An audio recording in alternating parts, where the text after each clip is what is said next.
ರಾಜ್ಯ ಸರ್ಕಾರಕ್ಕೆ ಶುರುವಾಯಿತು ಮತ್ತೊಂದು ಟೆನ್ಷನ್. ಡೀಸೆಲ್ ದರ ಏರಿಕೆಗೆ ಲಾರಿ ಮಾಲೀಕರ ಸಂಘ ಖಂಡನೆ ವ್ಯಕ್ತಪಡಿಸಿದೆ. ಇಂದು ಮಧ್ಯರಾತ್ರಿಯಿಂದಲೇ ಅನಿರ್ದಿಷ್ಟಾವಧಿ ಮುಷ್ಕರಕ್ಕೆ ಕರೆ ಕೊಟ್ಟಿರುವಂತಹದ್ದು. ರಾಜ್ಯಾದ್ಯಂತ 6 ಲಕ್ಷ ಲಾರಿಗಳ ಸಂಚಾರ ಬಂದ್ ಸಾಧ್ಯತೆ. ಸಾರಿಗೆ ಇಲಾಖೆಯ ಜಂಘಾಬಲವೇ ಕುಸಿಯುವಂತಹ ಸುದ್ದಿ ಇದು. ಇವತ್ತು ಮಧ್ಯರಾತ್ರಿಯಿಂದಲೇ ಅನಿರ್ದಿಷ್ಟಾವಧಿಯ ಮುಷ್ಕರಕ್ಕೆ ಕರೆ ಕೊಟ್ಟಿದ್ದಾರೆ. ರಾಜ್ಯ ಹೆದ್ದಾರಿಗಳಿಗೆ ಟೋಲ್ ಅಳವಡಿಕೆ ಮೂಲಕ ಹಣ ವಸೂಲಿ ಮಾಡ್ತಾರೆ. ಬೆಂಗಳೂರಿನ ಕೆಲವೆಡೆ ಸರಕು ಸಾಗಣೆ ಲಾರಿಗಳನ್ನು ವಾಹನಗಳಿಗೆ ನೋ ಎಂಟ್ರಿ, ಲಾರಿ ಚಾಲಕರ ಮೇಲಿನ ಹಲ್ಲೆ ಪ್ರಕರಣಗಳನ್ನು ಖಂಡಿಸಿ ಮುಷ್ಕರ. ಲಾರಿ ಮಾಲೀಕರ ಸಂಘದ ಅಧ್ಯಕ್ಷ ಜಿಆರ್ ಷಣ್ಮುಖಪ್ಪ ಸ್ಪಷ್ಟನೆಯನ್ನು ಕೊಟ್ಟಿದ್ದಾರೆ. 69 ಸಮಾನ ಮನಸ್ಕ ಸಂಘಟನೆಗಳಿಂದ ಲಾರಿ ಮುಷ್ಕರಕ್ಕೆ ಬೆಂಬಲ. 2024ರ ಜೂನ್ನಲ್ಲಿ ಡೀಸೆಲ್ ದರವನ್ನು 3 ರೂಪಾಯಿ ಏರಿಕೆ ಮಾಡಲಾಗಿತ್ತು.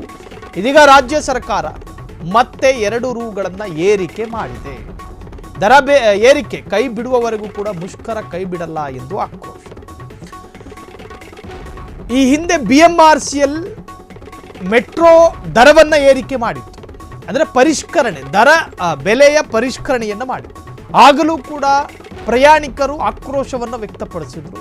ಅದಾದ ಮೇಲೆ ದರ ಇಳಿಕೆ ಆಯ್ತಾ? ಇಲ್ಲ, ಒಂದಷ್ಟು ಮಟ್ಟಿಗೆ ಸಮಾಧಾನಕರವಾದಂಥ ಇಳಿಕೆ ಆಯ್ತೆ ಹೊರತಾಗಿ ಜನಸಾಮಾನ್ಯರ ನಿರೀಕ್ಷೆಗೆ ತಕ್ಕಂತೆ ಇಳಿಕೆ ಆಗಲಿಲ್ಲ. ಅದಾದ ಮೇಲೆ ಆಟೋ ರಿಕ್ಷಾದ ದರವೂ ಕೂಡ ಏರಿಕೆಯಾಯಿತು. ಅದಾದ ನಂತರ ರಾಜ್ಯದ BMTC, KSRTC ಎಲ್ಲ ದರದ ಪರಿಷ್ಕರಣೆಯೂ ಕೂಡ ನಡೆಯಿತು. ಕಟ್ಟ ಕಡೆಯದಾಗಿ ಪ್ಯಾಸೆಂಜರ್ ಜೇಬಿಗೆ ಕತ್ತರಿ ಹಾಕಲಾಯಿತು. ಆಗಲೂ ಕೂಡ ಆಕ್ರೋಶ ವ್ಯಕ್ತವಾಯಿತು. ರಾಜ್ಯ ಸರ್ಕಾರ ಮನ ಕರಗಲಿಲ್ಲ. ಈಗ ಲಾರಿ ಚಾಲಕರ ಸಂಘ 69ಕ್ಕೂ ಹೆಚ್ಚು ಸಮಾನ ಮನಸ್ಕ ಸಂಘಟನೆಗಳು ಬಂದ್ಗೆ ಕರೆ ಕೊಟ್ಟಿದೆ. ಈ ಬಂದಾದರೆ ಏನಾಗುತ್ತೆ? ರಾಜ್ಯ ಸರ್ಕಾರದ ಬೊಕ್ಕಸಕ್ಕೂ ಕೂಡ ಪೆಟ್ಟು ಬೀಳುತ್ತೆ.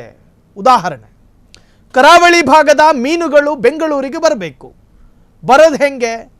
ಗಾಳಿಲಿ ಕಳಿಸ್ಕೊಡ್ತಾರ ಅಥವಾ ಕುದುರೆಮುಖ ಸುರಂಗ ಮಾರ್ಗದಿಂದ ಬರುತ್ತಾ? ಇಲ್ಲ, ಲಾರಿಗಳ ಮುಖಾಂತರವಾಗಿಯೇ ಬೆಂಗಳೂರಿಗೆ ಮತ್ತು ರಾಜ್ಯದ ಇನ್ನಿತರ ಕಡೆಗೆ ಅಥವಾ ಇಂಟರ್ನ್ಯಾಷನಲ್ ಬೇರೆ ಜಾಗಕ್ಕೂ ಕೂಡ ಹಡಗು ಮುಖಾಂತರವಾಗಿ ಕಳಿಸ್ಕೊಡ್ಬೇಕು. ಜೊತೆಗೆ ಬೇರೆ ರಾಜ್ಯಕ್ಕಾದರೆ ಲಾರಿಗಳ ಮುಖಾಂತರವಾಗಿ ಕಳಿಸ್ಕೊಡ್ಬೇಕಾಗುತ್ತೆ.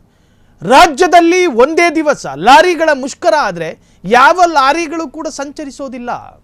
ಬೆಂಗಳೂರಿಗೆ ಮರಳಬೇಕಂದ್ರೂ ಕೂಡ ಲಾರಿಗಳು ಬೇಕು, ಕಲ್ ತರಬೇಕು ಅಂದರೆ ಲಾರಿಗಳು ಬೇಕು. ಟ್ರಾನ್ಸ್ಪೋರ್ಟೇಷನ್, ಲಾರಿಗಳು ಸಿಗೋದಿಲ್ಲ.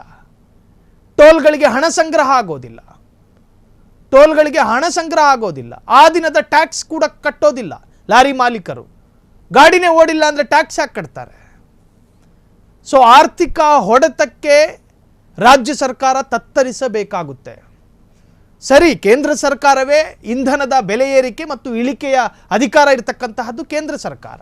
ಈ ಹಿಂದೆ ಅವರು 4 ರೂಪಾಯಿ ಹೆಚ್ಚು ಮಾಡಿದರು. ಆದರೆ ರಾಜ್ಯ ಸರ್ಕಾರ ಅದಕ್ಕೆ ಅನುಗುಣವಾಗಿ ಅದಕ್ಕೆ ಪುಷ್ಟಿ ಕೊಡೋ ಥರ ಇಲ್ಲೂ ಕೂಡ 2 ರೂಪಾಯಿ ಜಾಸ್ತಿ ಮಾಡಿದ್ದಾರೆ. ಇದು ಯಾಕೆ ಅಂತ ಪ್ರಶ್ನೆ. ರಾಜ್ಯ ಹೆದ್ದಾರಿಗಳಿಗೆ ಟೋಲ್ ಅಳವಡಿಕೆ ಮೂಲಕ ಹಣ ವಸೂಲಿ ಮಾಡ್ತಾರೆ. ಬೆಂಗಳೂರಿನ ಕೆಲವೆಡೆ ಸರಕು ಸಾಗಣೆ ವಾಹನಗಳಿಗೆ ನೋ ಎಂಟ್ರಿ, ಲಾರಿ ಚಾಲಕರ ಮೇಲಿನ ಹಲ್ಲೆ ಪ್ರಕರಣಗಳು. ಈ ಬೆಳಗಾವಿ ಗಡಿ ಭಾಗದಲ್ಲಿ ಈ ಮರಾಠ ಪುಂಡರು ಸಾಕಷ್ಟು ಲಾರಿ ಚಾಲಕರ ಮೇಲೆ ಹಲ್ಲೆಗಳನ್ನು ಮಾಡ್ತಾರೆ.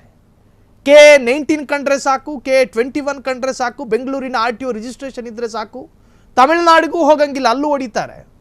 ಇದನ್ನು ತಡೆ ಹಿಡಿಯುವಂತಹ ಯಾವುದೇ ತರಹದ ಕ್ರಮ ನಮ್ಮ ರಾಜ್ಯ ಸರ್ಕಾರ ಕೈಗೊಂಡಿಲ್ಲ. ಇವೆಲ್ಲವನ್ನು ಒಳಗೊಂಡು ಇವತ್ತು ಪ್ರೊಟೆಸ್ಟ್ ಅಥವಾ ಮುಷ್ಕರ. ಲಾರಿ ಮಾಲೀಕರ ಸಂಘದ ಅಧ್ಯಕ್ಷ ಜಿಆರ್ ಷಣ್ಮುಖಪ್ಪ ಸ್ಪಷ್ಟನೆಯನ್ನು ಕೊಟ್ಟಿರುವಂತಹದ್ದು. 69 ಸಂಘಟನೆಗಳಿಂದ ಲಾರಿ ಮುಷ್ಕರಕ್ಕೆ ಬೆಂಬಲ ವ್ಯಕ್ತವಾಗಿದೆ. ಇದೀಗ ರಾಜ್ಯ ಸರ್ಕಾರ ಮತ್ತೆ 2 ರೂಗಳನ್ನು ಏರಿಕೆ ಮಾಡಿದೆ ಇಂಧನಕ್ಕೆ. ದರ ಏರಿಕೆ ಕೈ ಬಿಡುವವರೆಗೂ ಕೂಡ ಮುಷ್ಕರ ಕೈ ಬಿಡಲ್ಲ ಅಂತ ಹೇಳಿ ಹಠಕ್ಕೆ ಬಿದ್ದವರ ಹಾಗೆ ಲಾರಿ ಮಾಲೀಕರ ಸಂಘ ಈಗ ಮುಷ್ಕರಕ್ಕೆ ಕರೆ ಕೊಟ್ಟಿರ್ತಕ್ಕಂತಹದ್ದು. ಮುಂದೆ ಈ ಮುಷ್ಕರ ರಾಜ್ಯ ಸರ್ಕಾರದ ಮನವೊಲಿಸುತ್ತಾ ಕಾದು ನೋಡಬೇಕು.